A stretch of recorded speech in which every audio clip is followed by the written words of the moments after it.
Let's take a look at these examples. We're supposed to again convert binaries to octal.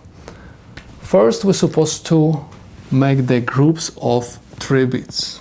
So this is my one group, this is my second group, and this is my third group. This is binary 6. 1, 2, 4. 4 plus 2 is 6. That's why I'm going to write 6. This is binary 1. 1, 2, 4. This is 1. This is binary 3. 1, 2, 4. 2 plus 1 is 3. And this is the octal number, which is equivalent to given binary. Let's take a look at this one. Again, we're supposed to make groups of 3 bits. So we have 3 bits, and we have 1 bit left. We're supposed to make the group of 3 bits. So what we are going to do, we are going to add 2 zeros at the front.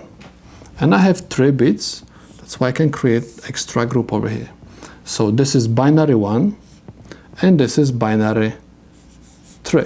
Why? Because this is 1, 2, 4. 2 plus 1 is 3. And we have 1, 2, 4. We have just 1. That's why this is 1. And this is the solution to this problem. I mean, this binary number is equivalent to 13 octal, or octal 13. Next one. Again, we're supposed to make groups of 3 bits. This is one group. This is the second one, and this is going to be my third one. Again, I have just 2 bits. I'm supposed to have extra bit. That's why I'm going to write 0 at the front.